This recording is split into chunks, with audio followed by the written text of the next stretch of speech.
Welcome, everyone. Before the meeting commences, I would like to acknowledge that we are meeting on the land of the Bidjigal and Gadigal people who occupied the Sydney coast, being the traditional owners. On behalf of Randwick Local Planning Panel, I acknowledge and pay my respects to the elders past and present and to the Aboriginal people in attendance today. Good afternoon and welcome to the Randwick Local Planning Panel. I'm the chair of the panel. My name is Stephen Lehman. With me are the panel members, David Epstein on my left, James Littis, expert member on my right, and Community Representative Stephanie Schofield on my far left.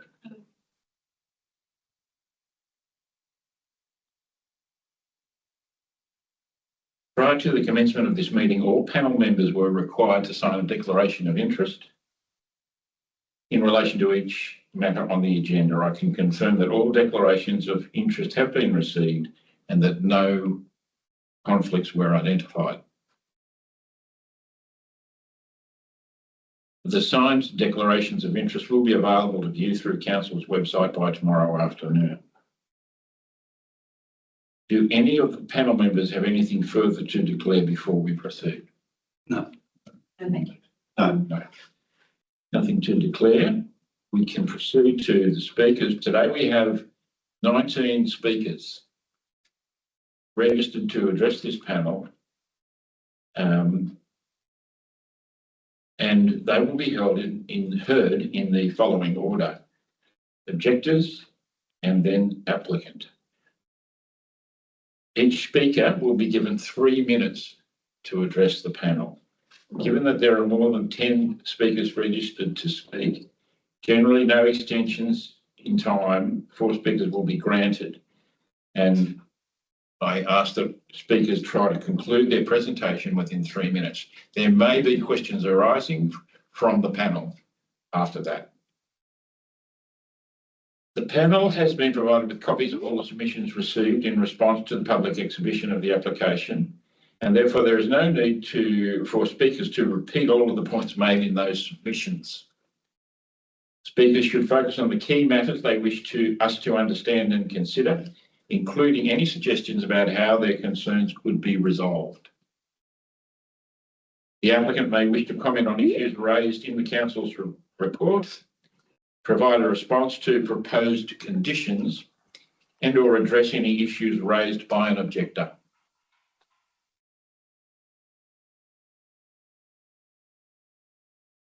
As I said, after the speaker has addressed the panel, panel members may ask the speaker questions to clarify any matter. So I ask you to hold your position until we see if there are any questions arising after you've spoken. Thank you. Only registered speakers will be allowed to speak and respond to questions of the panel. Any person using defamatory or offensive language may be asked to leave the meeting, or the meeting may be adjourned. An audio recording is being made of this meeting, and we ask that speakers use the microphone on their device when addressing the panel to ensure that their comments are recorded. The audio recording will be available through the Council's website by tomorrow afternoon.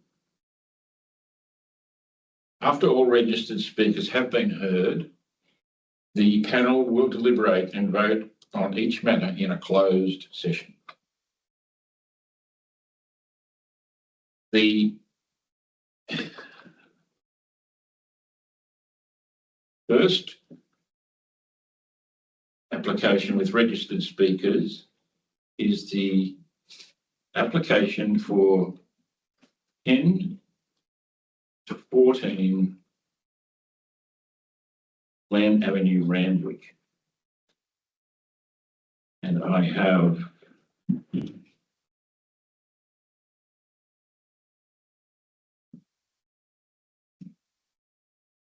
it's not the first item on the agenda. First item for which there are speakers is 36 Cliffbrook Parade, Clovelly. So I have an objector first on my list. First speaker, Linda Roden.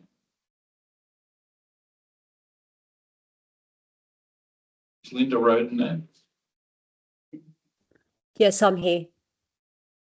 Okay. Linda, no, it's the agenda. Could you address the panel, please, with your concerns? Okay, so my name is Linda Roden and I live next door to 36 Cliffbrook Parade. I'm not opposed to the redevelopment of this property, but my concern is whether this proposal is an appropriate redevelopment given its extraordinary scale, significant departures from planning controls, and a number of matters that remain unresolved. It's 61% over in height and 148% over in FSR.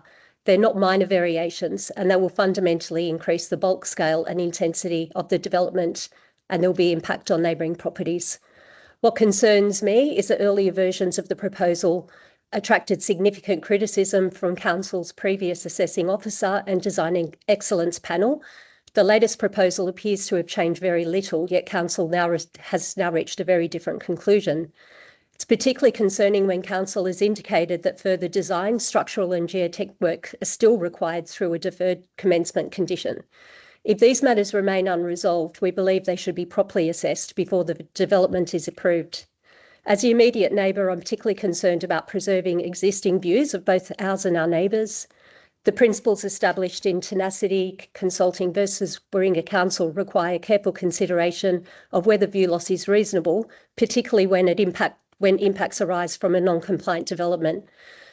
Yet no height poles have been required, even though I had requested them to Council. How can Council and the panel properly assess the actual visual impact of this development without seeing its proposed height and visual envelope on site? This is particularly significant because when we renovated our home in 2020, our initial DA was only 3% over in height and 5% over in FSR, and Council required us to erect height poles. Ultimately, Council told us they would not approve our DA until we were fully compliant, so we redesigned our proposal to meet the controls. We have to ask why a development next door with vastly greater departures has not been subject to the same scrutiny. We also asked the panel to consider whether this proposal is an appropriate redevelopment. We believe the existing block can be appropriately renewed and improved within the building envelope broadly consistent with what is there today, rather than using the existing structure as a basis for creating a substantially larger development. It is zoned R2 low density residential, and we believe redevelopment should remain responsive to that zoning and the established character of Cliffbrook Parade and the surrounding coastline.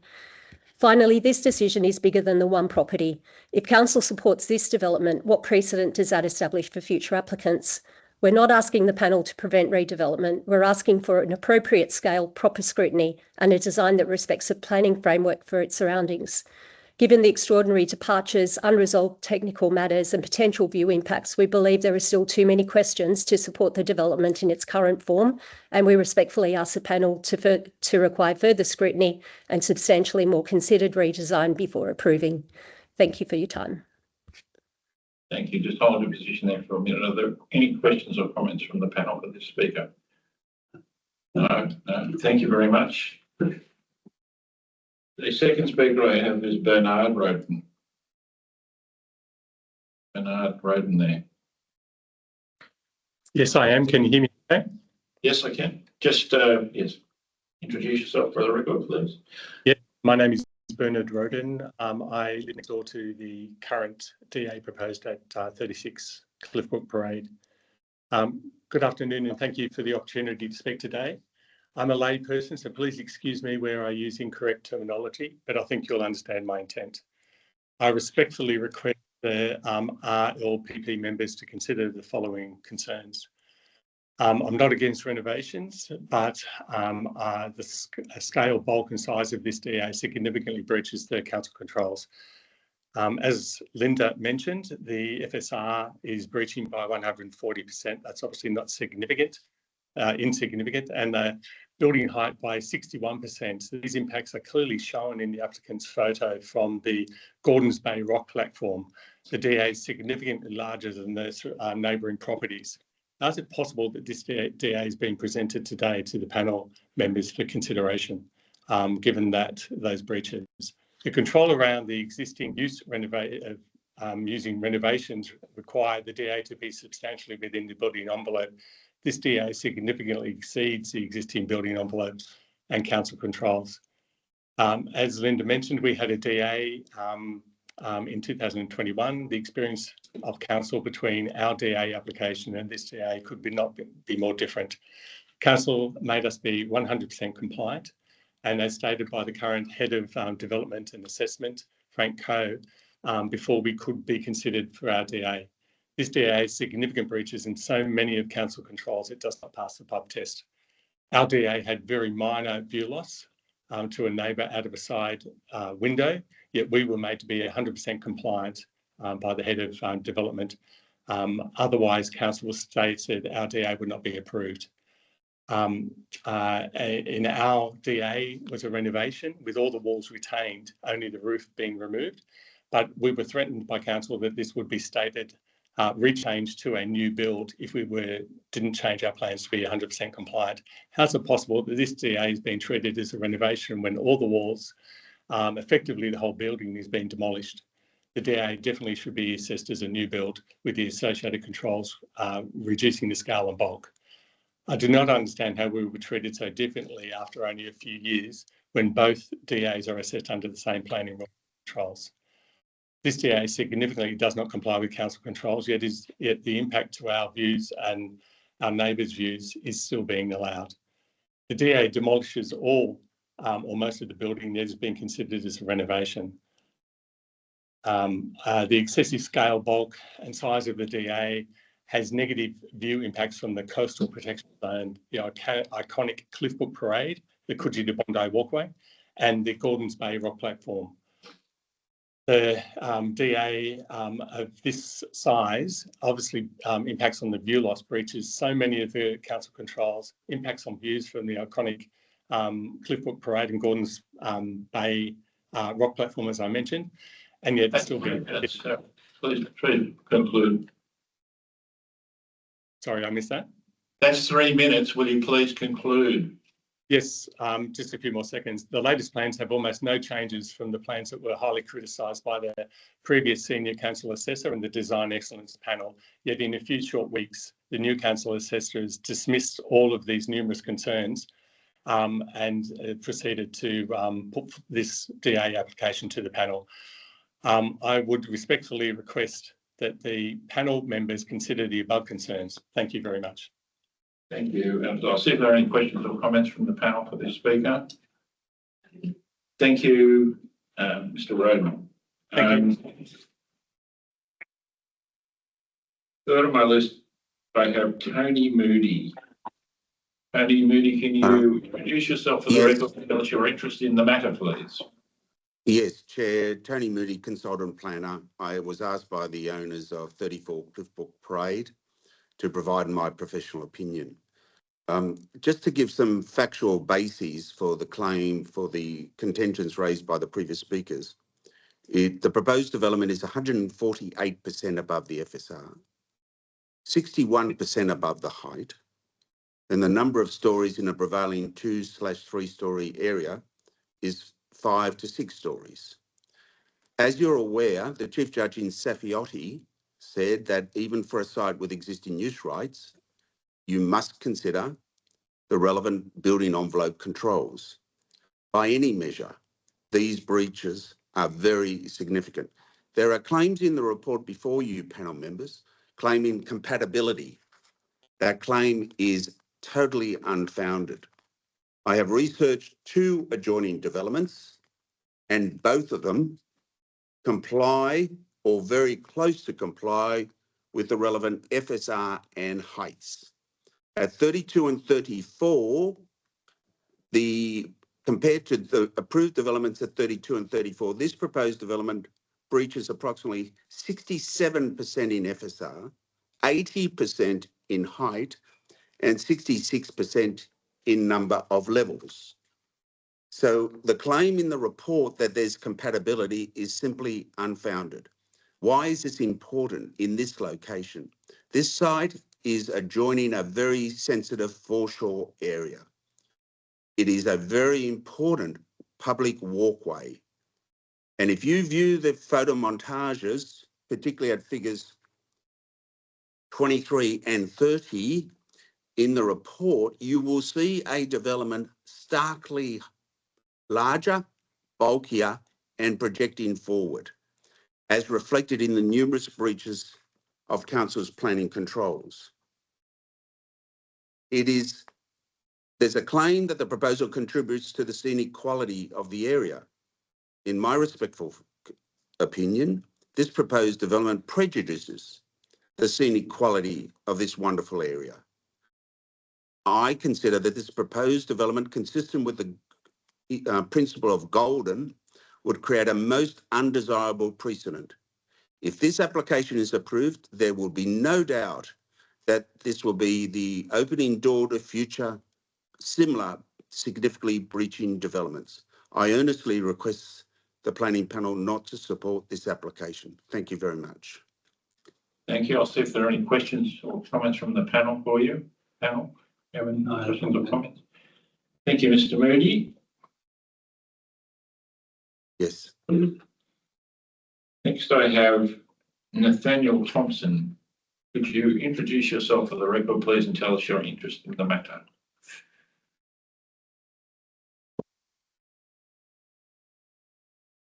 Do we have Nathaniel Thompson?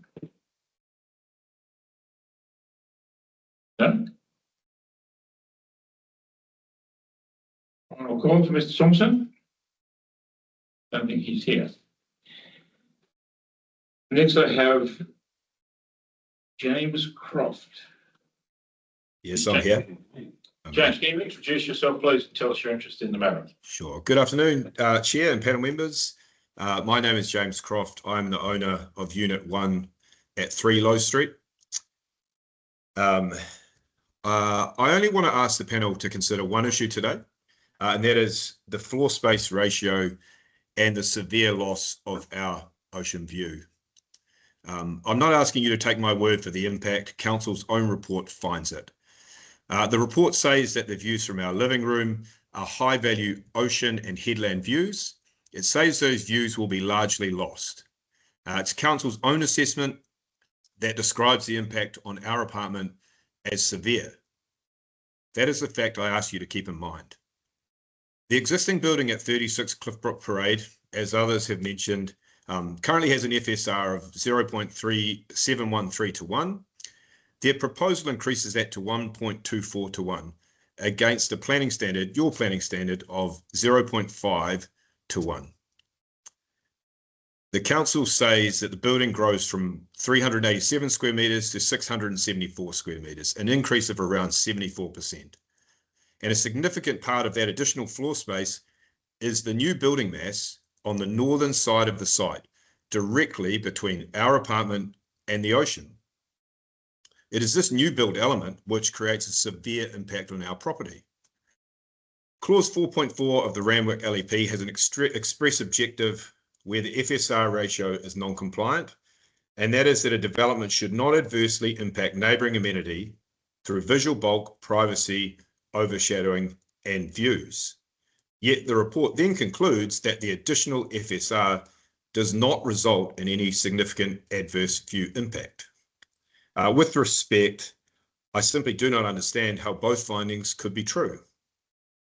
Our view loss cannot simultaneously be severe and the additional development causing that loss have no significant impact.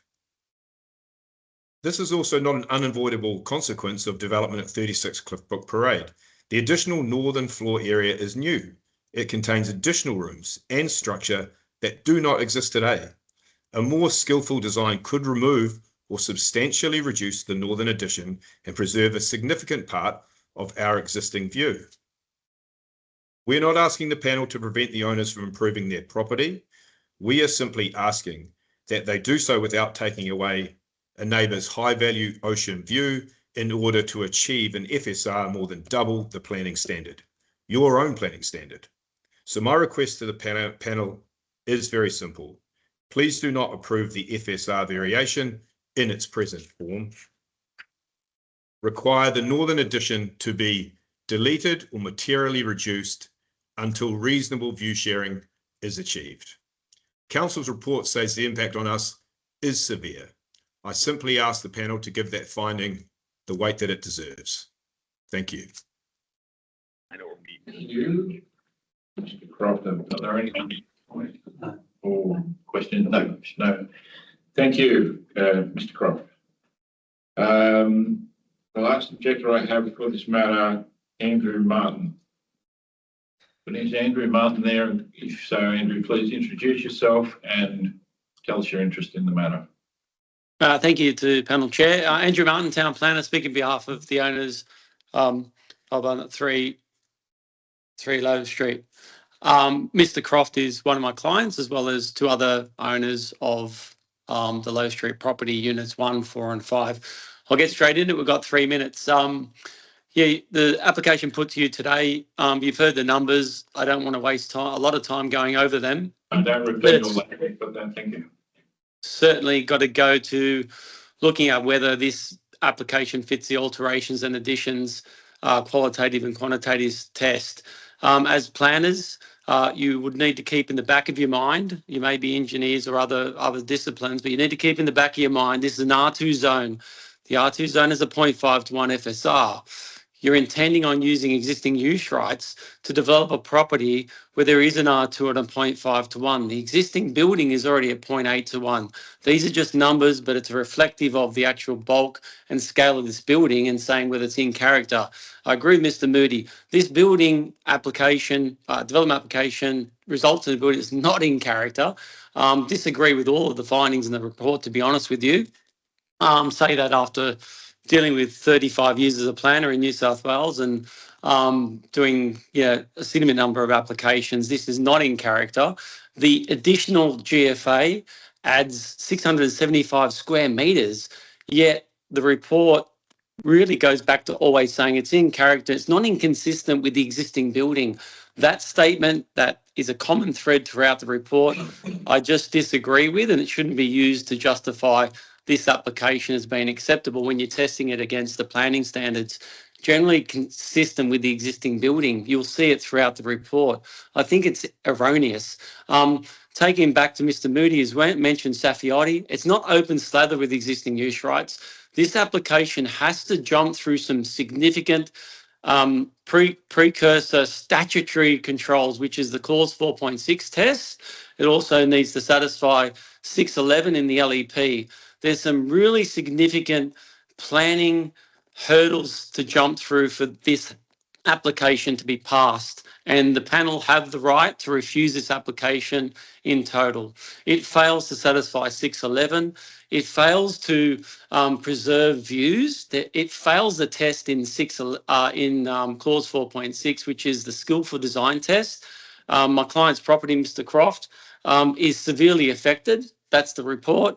If you delete the rumpus room, bathroom and ensuite, study and ensuite off that level 1, you would preserve their view and that would be an acceptable outcome. That's the skillful test. With a stroke of a pen, you would delete the rumpus, bathroom and study off level 1. This would preserve a view. The view over the side, it's been tested in Furlong versus Pittwater. It's to the ocean, to a headland. There's some considerations that you need to take there in preserving views in the skillful test in tenacity. It fails that test. So I'll keep going. In terms of the top floor, unit 5, my client, that needs to, sorry, panel? That was 3 minutes. If you can conclude, please, that would be. Yeah, I'll try to wrap it up. I am speaking for 3 owners in that building, but I appreciate your leniency a little bit just to get through the last bit. In terms of the top floor, the existing building has got a high-pitched roof as it stands. The existing, the additional GFA that we're adding, the 675, is the culprit on every angle in this application. It's the culprit at the top floor. The existing building should be retained and use the existing roof void. If that means that you need to adaptively reuse and the GFA comes down, that's a consequence of this application preserving views. So keep the existing roof void, delete the rumpus and bathroom and study on the level 1, and then you go some way to bringing this into a skillful design. It fails the qualitative and quantitative tests. If you read those clauses in Curry versus Hunters Hill, you won't be satisfied as a panel on this occasion. And I strongly believe professionally that this application should fail. Thank you. Thank you very much. I'll see if the panel has any questions. Comment, Pat, do you have any questions or comments? Thank you, Mr. Martin. Thank you, panel. Lastly, we have the applicant, Alexander Bitterman, a late registration that I have allowed to speak. You there, Andrew Bitterman? Thank you. Yeah, hi. So I'm not the applicant, just to sharpen that. I'm the architect, and I'm here with Philip, who is the applicant. So thank you, first of all, for the opportunity to address the panel. Just to kind of summarize some of the comments that the other submissions made, some of them were inaccurate and some of them were partially accurate. So I will try to deal with those in my response. Yes, please. So I will first start with an overview, and then I will deal with the different submissions. This submission supports the officer's recommendation for deferred commencement approval of the alteration and additions to the existing residential flat building. We support that recommendation for the following reason. The proposal substantially improves a building that is presently outdated and detract from its setting. It is directly consistent with Council's urban design manual and its objectives of rejuvenation of residential flat buildings, and it delivers a building that relates far better to the ocean and surrounding foreshore, which is a clear public benefit. Regarding existing use rights, the existing use rights provisions, FSR and height, to be considered based on merit. And Council prepared a very thorough report that addresses all of the concerns that were raised, the 4.6 clause and the rest of the criteria that are required in order to satisfy such a determination. The amended plan, we workshop with Council and the design panel to ensure that the final design that is presented to you now is satisfying all of the recommendations. And the amended plan significantly reduced the bulk and scale of the scheme originally lodged. They respond to the concerns of neighboring residents and have had regard to the recommendation of the design excellence panel. The height, bulk, and scale are comparable to the existing buildings, where visible above the Pepper Lane frontage. The new attic level is reduced in bulk relative to the existing roof form at the southern end, delivering view improvements for the properties to the west, including the oceanfront balconies at 32 Cliffbrook Parade. Replacing solid balustrade with clear balustrade on the new balconies further retains views diagonally across the southern frontage towards the foreshore. The view analysis that we prepared, as well as the independent view analysis that Council prepared, confirms that the build form and the variations to the height and FSR standards will not cause any significant view loss. Views are retained from primary living areas. The vantage points are substantially separated. 3 minutes. So, but if you would address the concerns of the speakers, I think would be most helpful to the panel. Could you do that, please? Yeah, the Roden couple made comments about view issues, and they claimed that the building envelope walls are substantially demolished, which is incorrect. Almost all the external walls of the building are retained, and the slab, all the existing concrete slabs have been maintained. We articulated the design in such way that we managed to pour the new content into that existing envelope. I think that Council confirmed that in their report and assessment that it was done quite skillfully, and also the planning panel, not the planning panel, the design excellence panel made comments about that. Then there was view loss from 1-3 Low Street. To that point, Council's report noted that It's caused by, yeah, sorry. one second. It's caused by Yeah, there was a compliance. concern about the level one. Yeah. So Bathroom, council. bathroom study. Yeah.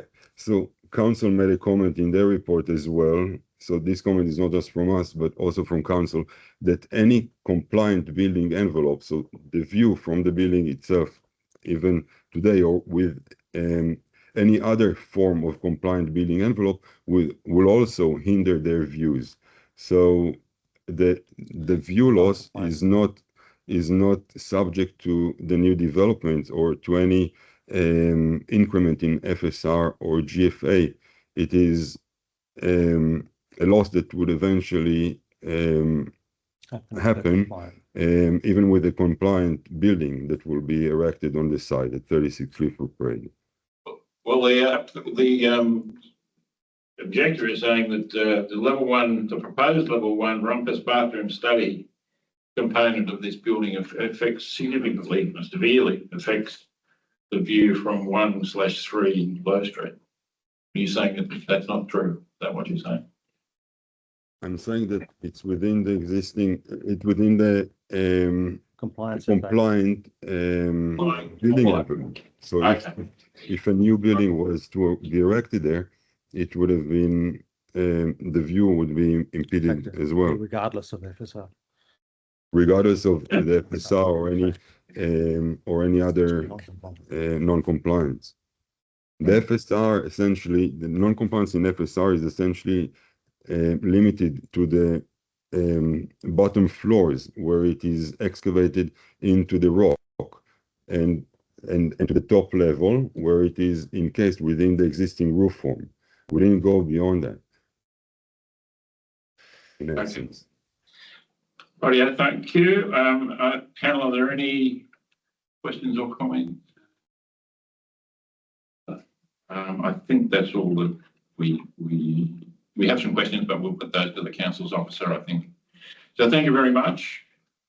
Thank you. That's the end of the speakers for that item. Well, I did call Nathaniel before, and he didn't put his hand up. There was some people, John. Is Nathaniel Thompson here now?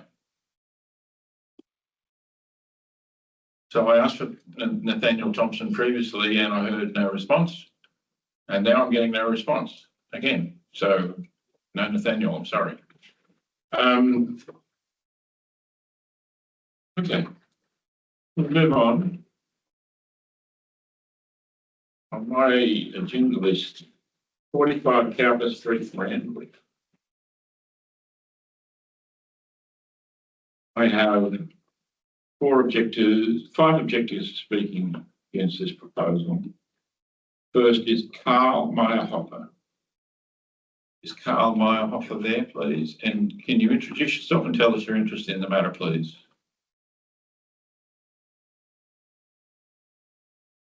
I can see your name, but I can't hear you, Mr. Meyerhofer. You there?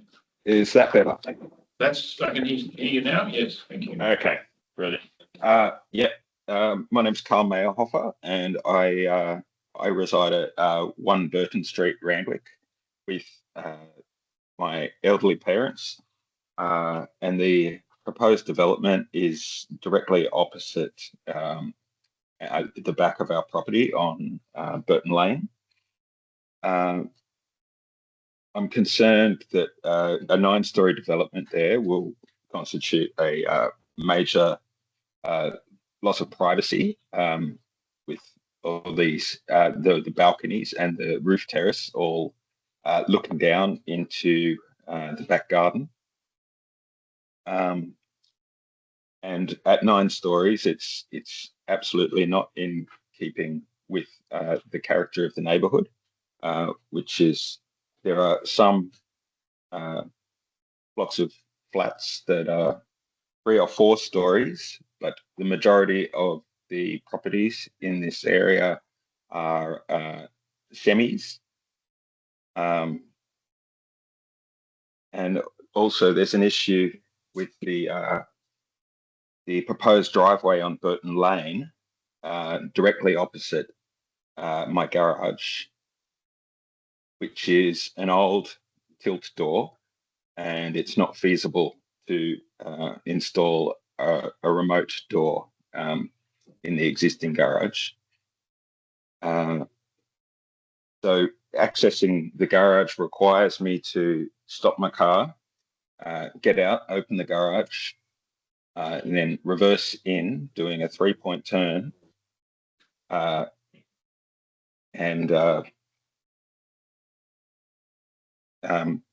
This blocks traffic in Burton Lane, but it's not much of a problem at the moment due to there being very low traffic. But with the number of units that have been proposed, it will turn Burton Lane into a much higher traffic area. There'll be significant bottlenecks because the street is barely wide enough for two cars to pass each other in different directions. And there's no footpaths on Burton Lane. People walk down the road. Children play there as well. So I think increasing the traffic there would, be a bad idea and would have a negative impact on the neighbourhood.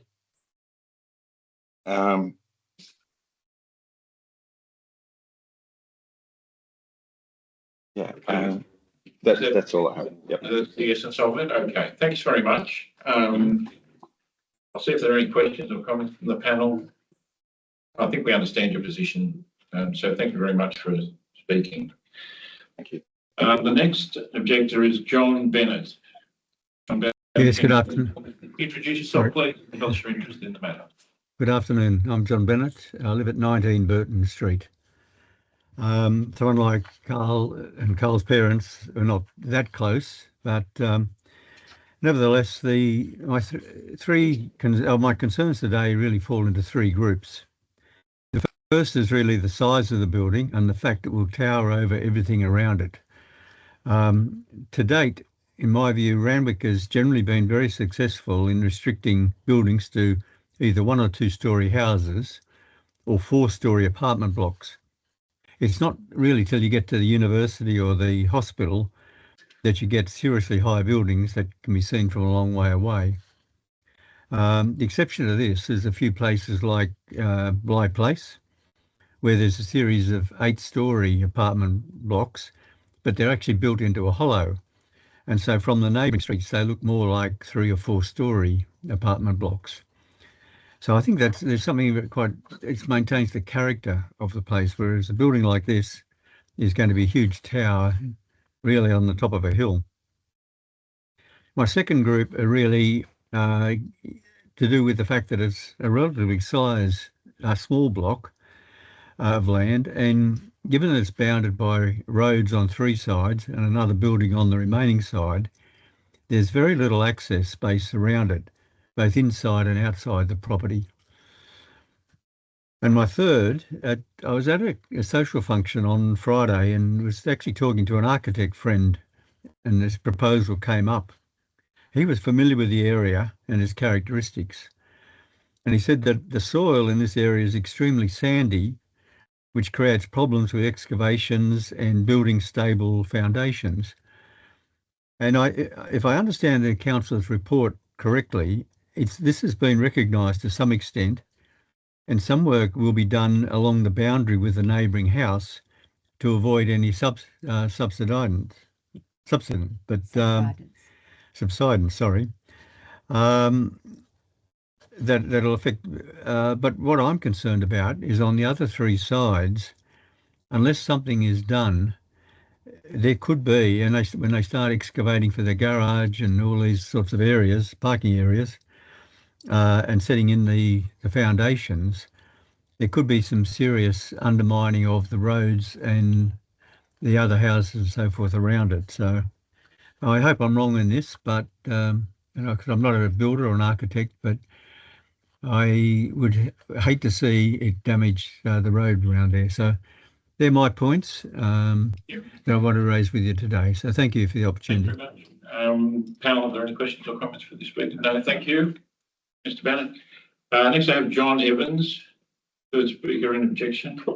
John Evans, can you introduce yourself for the record, please, and tell us your interest in the matter? Yeah, hi. My name's John Evans. I live on the north side of Burton Street in Randwick.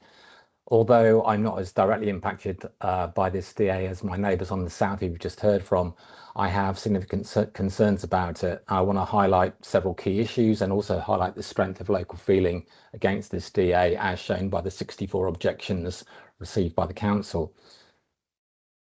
Let me start by saying that I am not against development. However, any development needs to be compatible and in keeping with the established character and heritage of the local area. This is the environment that the local community have chosen to live in. Any development needs to be sympathetic also to the impact on that environment and the community. And on any objective measure, this DA cannot be viewed as being either compatible, in keeping or sympathetic. In particular, it's over twice the height of any surrounding buildings in the area and exceeds the height controls by over 5 metres.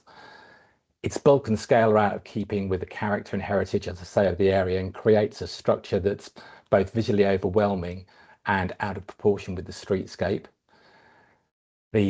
A building of this height and mass on this particular site, which is, as mentioned, is in an elevated position, surrounded by low-rise dwellings and heritage properties, would feel completely out of place.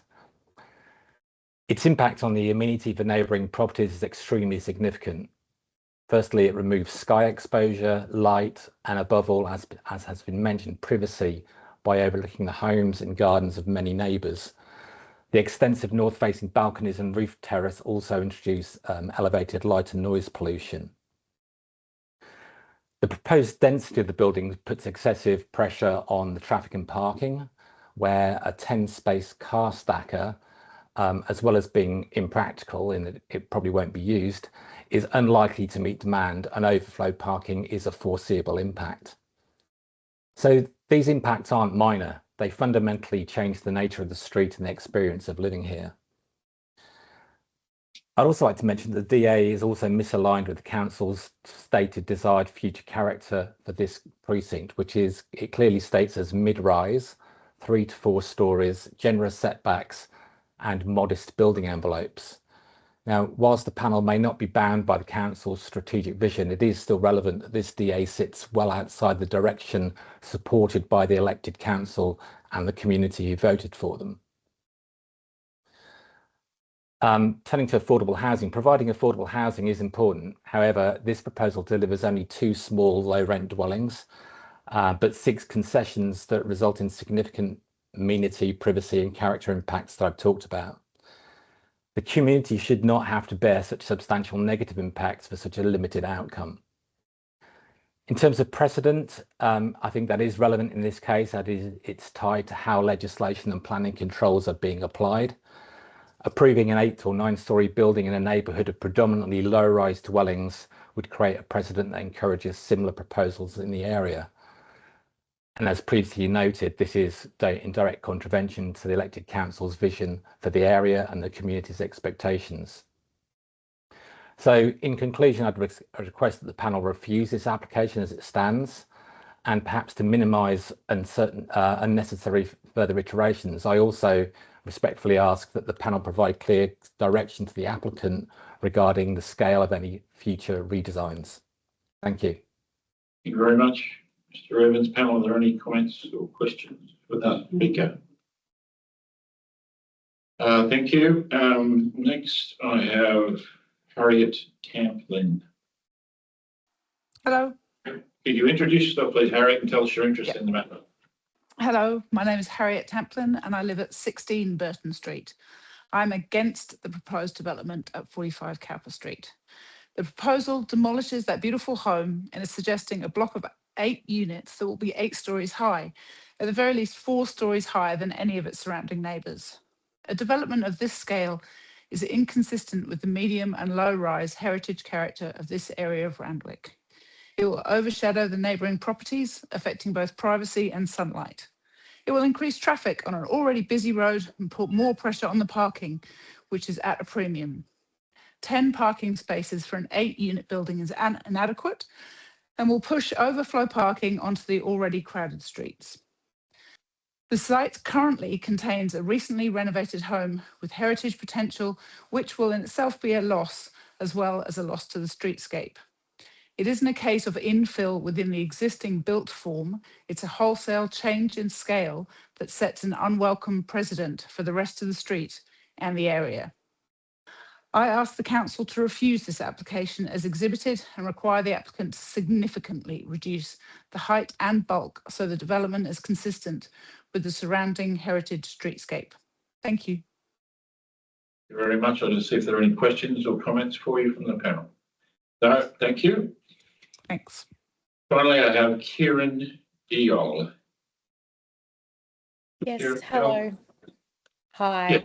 Yeah, My name is Kieran Diol and I live at 14 Burton Street, and my comments will echo those of my preceding speakers.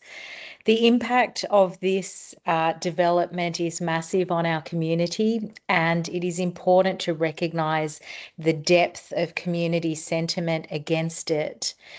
As raised by my colleagues who note the 64 objections that have been raised against this development. We live in a part of Randwick that does medium density living really well. We've got beautiful heritage streetscapes. Burton Street has heritage tree plantings that were planted around Federation time, and that's similar all the way to Centennial Park. We also do have apartment buildings that fit into this landscape up to 4 stories. The topography of this area is really important because it is actually quite a steep hill, and this building that is in principle 8 stories with its towering rooftop from our street will read more like 10 or 11 stories. It's a very small block, and almost all of that land area will be built out with this current proposal. It's an important precedent for our area because it seeks to bundle together so many subversions of what Randwick Council has provided as guidelines for development in our area, and the impact at the corner just purely from the building process will be significant to us. There's an important intersection there with a roundabout. There are pedestrian crossings. There is a bus stop directly in front of this building. And to build such a structure will surely require very heavy equipment and probably cranes. It's going to disrupt our lives dramatically for very little community gain and loss of amenity. The number of car spaces is really important. Many of the apartments in this building, which are large floor plan, 3-4 bedroom apartments, do not have more than 1 parking space. Some of them will not have a parking space. The turntable mechanism will increase significant traffic onto a small laneway, as we have heard. And we are already deeply pressed with our on-street parking in this area. I'm sure that you'll hear many similar comments around this from our neighbours. This sets a really negative precedent for our community, and it is really important that the Randwick Local Planning Panel recognises the impact of enabling such a structure in our community. It will result in multiple knock-on applications, as we are already seeing, and it is important that we set the tone for the community in which we live. Thank you. Okay, thanks very much. Was that all? Is that your concluding remark then? Yes, thank you. Yeah, thank you. Sorry. So, panel, are there any comments or questions for this speaker? No, I think we understand your submissions. Thank you very much, Kieran Diol. Thank you.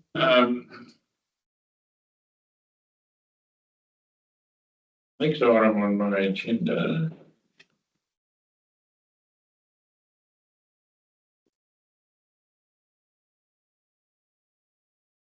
494 to 516 Anzac Parade, Kingsford.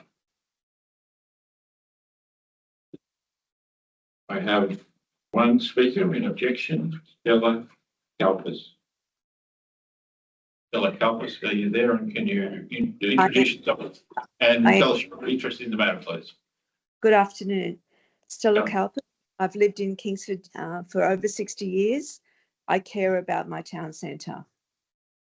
Thank you for the opportunity to speak, not only for myself, but reflecting the concerns of many in my Kingsford community. Kingsford Town Centre is at a critical point. What happens next is in your hands. For decades, Kingsford had a thriving town centre, banks, Woolies, medical services, a chemist, maybe more than one chemist actually, diverse retail, places where people could meet and socialise. Today, we have no full-size supermarket. Our last bank and medical centre have closed. Our remaining chemist is about to close, yet DA 113 reduces prime ground floor commercial space on Anzac Parade by more than 77%, replacing 7 commercial spaces with only 3 very small shops. Kingsford needs more commercial space, not less. This is particularly important when Kingsford population is expected to grow substantially. Developers are canvassing surrounding residential streets. Where will these new residents shop? Access bank, chemist, medical centre or other essential services without commercial spaces capable of accommodating them. There is also the impact on Meek Street Plaza, a public space for community benefit. The proposal introduces access for 100 bikes directly through this public space, as well as dining areas and an awning extending into the plaza. Public space should be enhanced for the public, not effectively privatised to support one development.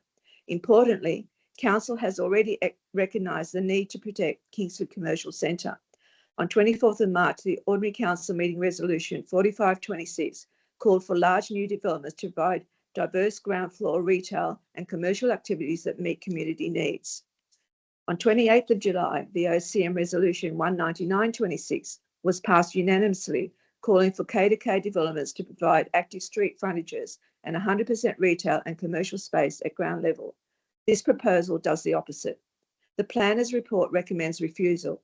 It identifies significant non-compliances, not in the public interest. I mean, what the development wants to do and not in the public interest. This, my comments on that report are in my submission of the 11th of August. Please protect the commercial role of the E2 zone site, protect Meek Street Plaza, and consider the cumulative impact DAs 113 and 152 and other proposals in Kingsford. Most importantly, ensure this site continues to serve the whole community, not just for one user group. I respectfully ask the panel to support the DA report D5726 recommendations and refuse DA 113/2026, uphold commercial zone requirements, reject change of site use, and reject access bicycle arrangements as not in the public interest. Kingsford Town Centre is the heart of our community. Once commercial capacity is lost, that's it. I ask you to use your power to protect it. So I'm going to try now. Before that is lost forever, just 3 more lines, please. Agents are, may I? Yes, yes, conclude, please. Agents are already canvassing low to mid-rise areas in our suburban streets, targeting groups of houses. One example, Houston Road and C Street, a site of nearly 6,000 square metres and permissible 6 stories. This is just one confirmed and documented example. I actually have a copy of someone canvassing, one of the developers canvassing residents and really pushing really hard. And that's not just one, they're getting it every day. So thank you. Okay. I appreciate the opportunity. Panel, are there any questions or comments for this speaker? No. Now, I note, Stella, if I may use your first name, that you're also objecting to the proposal for 345 to 355 Anzac Parade. That is correct. I think while we have you here, are you saying that many of the things that you've said in respect to the first item are applied equally to the second, or is there anything you want to add? No, I need to add, but they do apply. What I'm trying to say with that is they're 2 separate applications. They both have, each has significant things that need to be talked about, but I don't believe you can consider them in isolation because they have impact on each other. They're both directly opposite each other, They have significant impact because they take so much commercial space away. And if you go ahead and approve one, then the other one will probably get approved too. And then what do we have? Nothing, absolutely nothing. Because then there are other proposals in the pipeline as well at this moment. And then they do the same thing and we have absolutely nothing. That's why I don't believe it can be done in isolation. Okay. So if I may, do you want me to talk about 152? Yes, is there any new points you want to raise? Yes. Well, sorry, 345, 350. Yeah, DA 152, yes. Yeah, if there are any particular matters that apply to that DA over and above what you've already said to us about, or all points right, well, I'll glance at what I've written and bring up the most important, or what are completely different. If I just summarise, it's also robbing us of the commercial space. It's actually only giving us an extraordinary 95% loss. So it's taking away 95% and only giving us 5%, which is even worse than the other one, and only leaves one little 82 square metre commercial space, just 5% of the current provision that stays. And then there's opaque glass going all across the front of the development on Anzac Parade, and then louvers around a substation that's in the public space on the footpath, around the footpath area. Opaque glass, no transparency when they're supposed to be transparent in the controls. And those resolutions that I mentioned apply here too. Just quickly trying to skim read. Sure. No, I think if, as long as you understand, please, that we're only keeping 5% of that site, which is crazy. And we're going to have all these thousands of people coming in. The low to mid-rise is going up as far as Cottenham Avenue and beyond, which is a significant portion. There's pockets in all that area in West Kingsford and beyond. And then we're not going to have a shopping centre at all. We're not going to have there's no spaces for a medical service. There's no space for a chemist. There's no space for a bank. These spaces are just way too small. And so they're taken away. And even if those services wanted to come in, there's nowhere for them to go. Just does not accommodate them. So I just basically ask you then to please ensure this important site continues to serve the broader Kingsford community, not just one user group. Thank you. I certainly clearly understand where you're coming from, and I'm sure the panel does too. So unless there are any questions, no comments or questions, no, I think you've made yourself well understood. So, thank you. Thank you very much. Thanks very much. Thank you.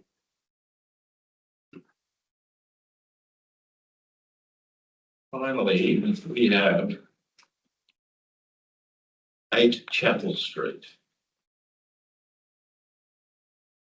Randwick. And first speaker I have is Marnie Fennelly. Hello. Hello. Introduce yourself, please, Marnie Fennelly, and tell us your interest in the matter. Yes, hello. Good afternoon, Chair and panel members. My name is Marnie Fennelly, and I'm a neighbour of the Eastern Suburbs Hospital. And I'm speaking on behalf of the residents who are objecting to the DA 378/2026. I want to begin by making something very clear. We do not object to the hospital having an emergency generator. We object to where this generator has been placed. This application is before you because 20 separate residents objected, and Council's subsequent assessment has substantiated many of the concerns that we were raising.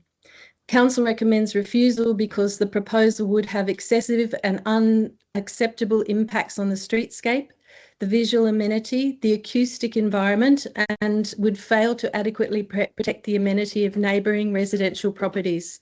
Importantly, Council concludes that this large hospital site of 5,420 square metres, with sufficient area and flexibility to accommodate the generator in an alternative location.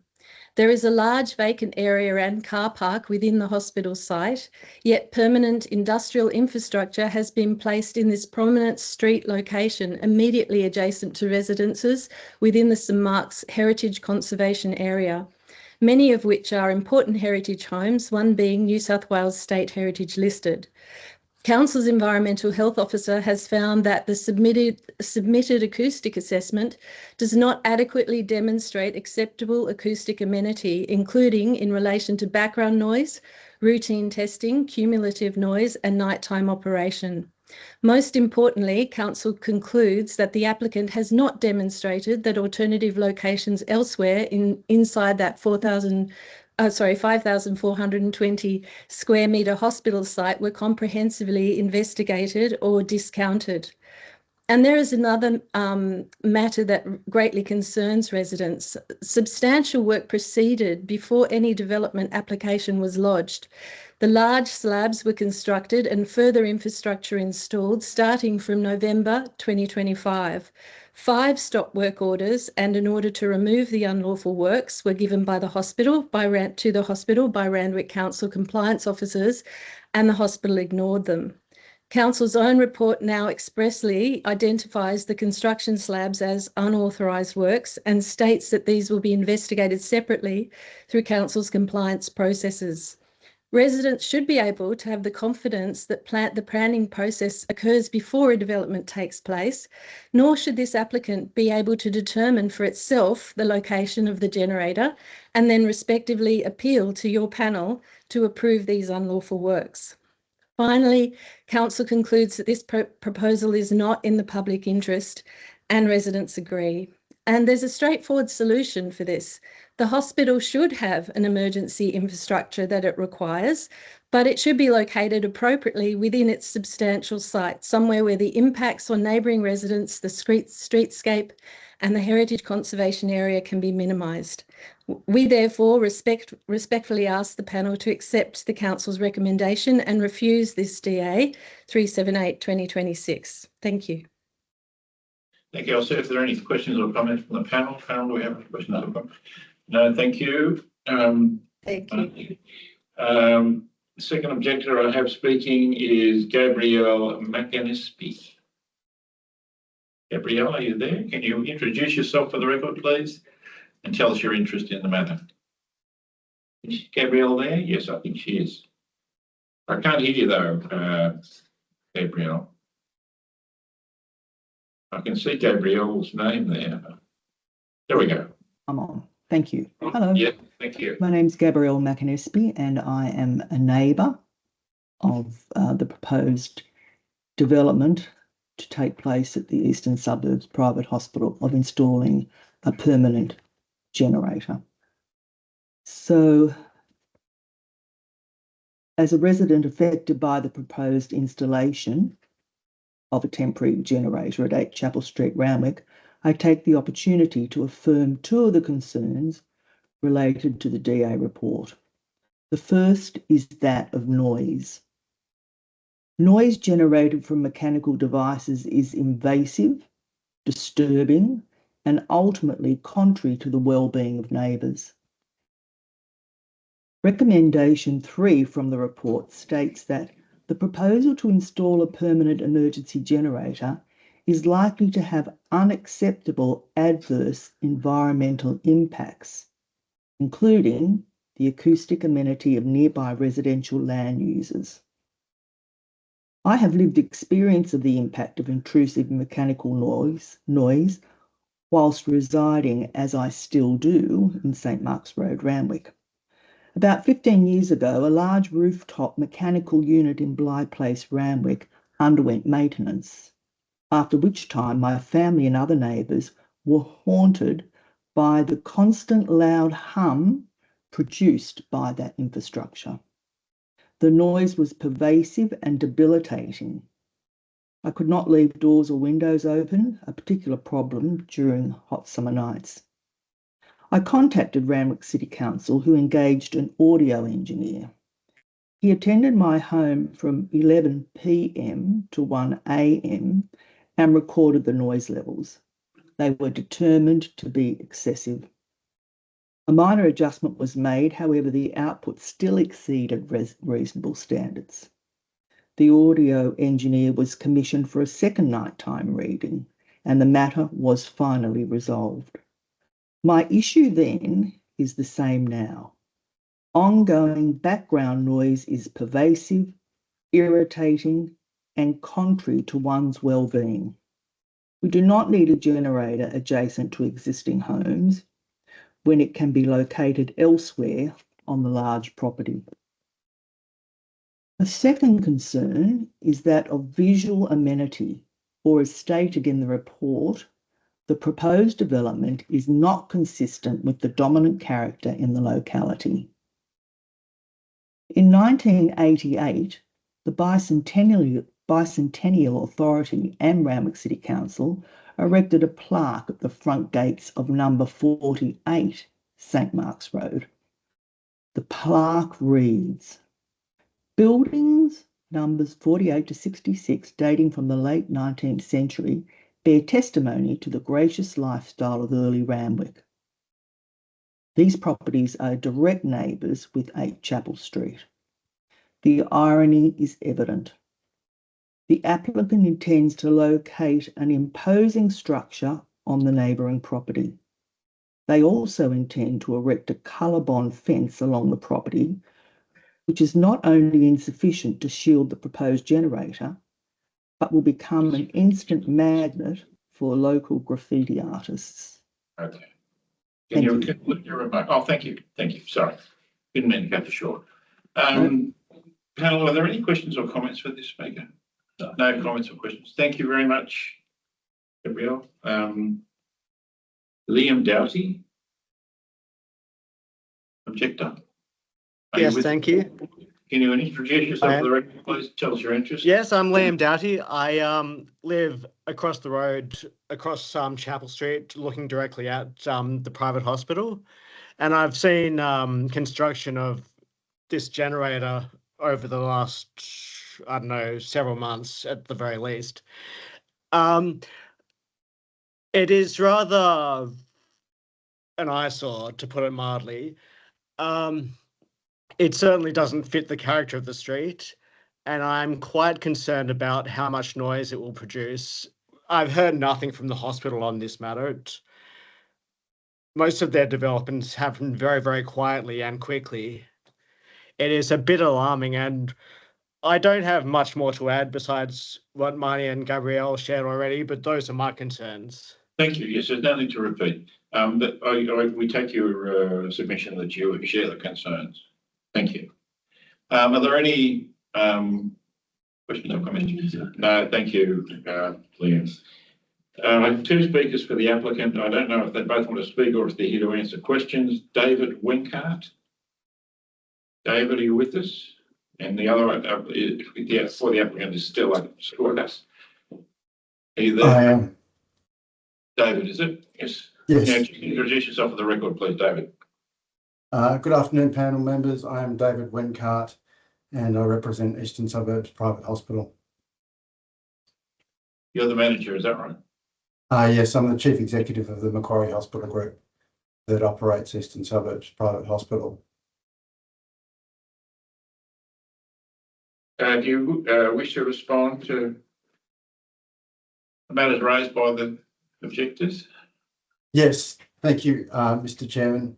And firstly, I'd like to apologise that our DA has, for something that we are required to have, has inadvertently caused a lot of concern by surrounding neighbours, and we are very keen to work with council to seek to resolve those concerns. I think in the first instance, the reason that we are required to have a backup generator is founded in legislation. Under the New South Wales laws governing the operation of private hospitals, we must have a backup generator. If we don't have a backup generator, then it is an offence under the Act. And so it's something that we don't have a choice to have it. We must have it. Unfortunately, the previous generator ceased working, and that necessitated the new generator. And I might just share my screen to perhaps answer some of the concerns around the siting and what we considered. So the previous generator was located on the roof of the hospital I believe it was in this area previously. The new generator is not Sorry, able to be. Sorry, where was it located on the roof? It was located, I believe, in that area. I see. Yep. Yeah, at the front. I'm just getting some advice. So, Stella, tell me. Sorry, it was located on the northern aspect of the hospital's roofs. It was no longer working, and we subsequently were therefore required to install a new generator. The new generator is of a size and weight that it cannot be safely located on the roof in the old location. Hence, the need to relocate the generator. We had initially received what we thought was advice that enabled us to commence relocating the generator as part of maintenance works that didn't require a DA. We were subsequently advised that was not the case, which then led us to stop work and submit a DA as we have before you. Now, in terms of the location of the new generator, we are restricted to this area, which is the actual hospital's boundary. So that is the site on which the generator needs to be permanently located. And we've considered 4 sites. One was in this, I guess, the northwest corner, which is currently a car park.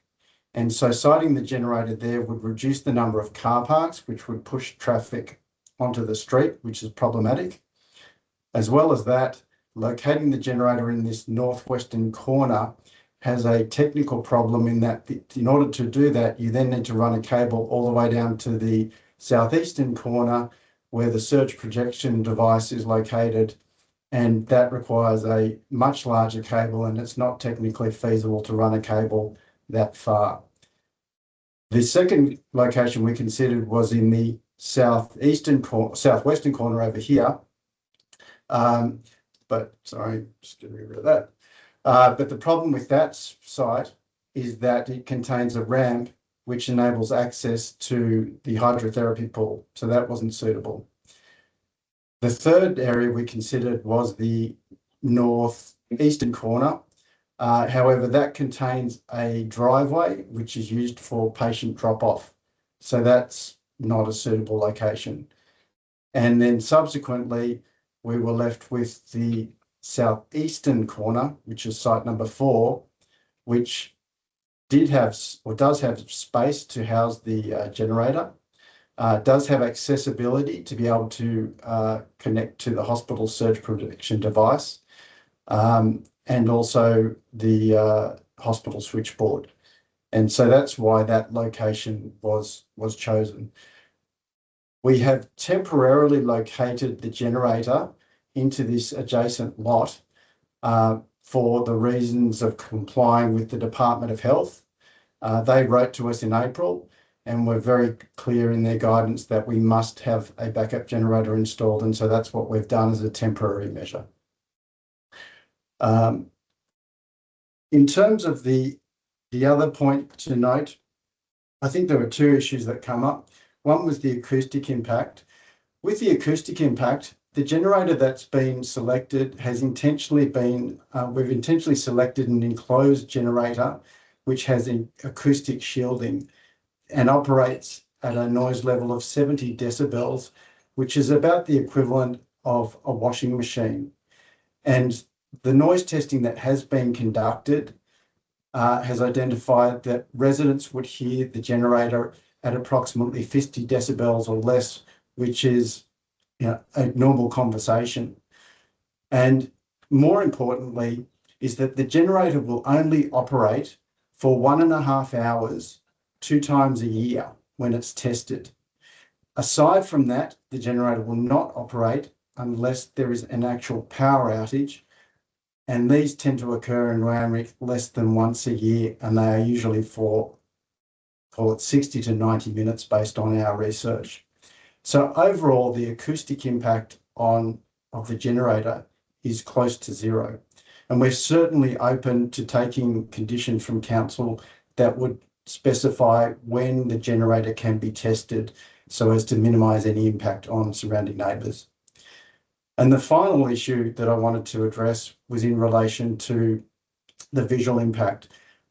We acknowledge that in putting a Calabond panel is not the best choice, and we'd be certainly open to amending that and erecting or planting a hedge or a green solution that better merges into the existing environment and improves the aesthetics of the proposed generator. Okay. Well, that's positive, in my opinion. So before I say anything more, panel, are there any questions or comments? No. Oh, look, I think the panel acknowledges that this is, it's a legislative requirement that you have this backup. It's just a question of where and in what setting, if you will. So the dilemma for us is how do we deal with that sort of from where we find ourselves now. So we'll deliberate on that. We understand the importance of this emergency backup, and we'll determine our position and, if appropriate, provide suitable advice. Thank you, Mr. Chairman. Can I say one thing before we move on, please? Is that okay? Not really. But look, what is the one thing in 25 words or less? The one thing is that I think it's illegal to put in a DA for unlawful works that have already been made. We understand that. We understand the planning law and the local government law, and so let's leave it at that, please. We've all had our chance to speak. Okay. We understand the issues. We're very mindful of the residents' concerns, and really it's a question of striking the appropriate balance, finding the right location and setting for what's required. Okay, thank you. Apologies, panel. My name is Cameron Gray. I had also registered to speak in support of this development application, which was confirmed by council. On my list, I have Stella Cordes. Yeah, I have confirmation from council yesterday that I was registered to speak. Your name, please. What was that, sorry? I missed your name. Can you repeat your name clearly, please? Cameron Gray. Cameron Gray. Yes. And what's your interest in the matter, Cameron? I'm the town planner representing the hospital. So if I may, I'll be very brief. I have registered to speak. I will echo all of what David said. I don't have anything to add from a technical perspective, but just in relation to next steps, obviously understanding where this is with the recommendation from council to the panel, we would obviously accept a deferral of the determination to provide additional information as needed. Alternatively, as David suggested, we can accept conditions of consent requiring amended plans, whether that be by deferred commencement or through an operational consent. But just want to echo that we are willing to continue to work with council to resolve this and hope that we can avoid an inevitable DA in the future, which given this is a legislative requirement for this generator, and that we can resolve and come to a reasonable outcome as part of this DA. Thank you. Well, thank you. So I think we were appreciative of that position, and we would like to see that eventuate as well. Just a question of how we handle that from where we find ourselves at the moment. So we'll deliberate on that. That is, I believe, all of the speakers and one or two more that we have on the list. Well, Stella Scordas, I mentioned the name. Are you there, and do you want to speak? I am. I believe my colleagues, both David Wenkart and Cameron Gray, have actually covered all the notations required. Sorry. Thank you. Yeah, okay, thanks very much. Well, that is now all of the speakers. So in accordance with the panel guidelines adopted at the panel meeting of 13 December 2018, the public meeting will now be closed and the panel will deliberate on vote on each matter in a closed session. The outcomes from voting and determination will be made available through Council's website in the following days, and audio recording of the public meeting will also be made available through Council's website. I'd like to thank you all for your contributions, your attendance and your contributions today, and I now declare the meeting closed at 2:21 p.m. Thank you, everyone.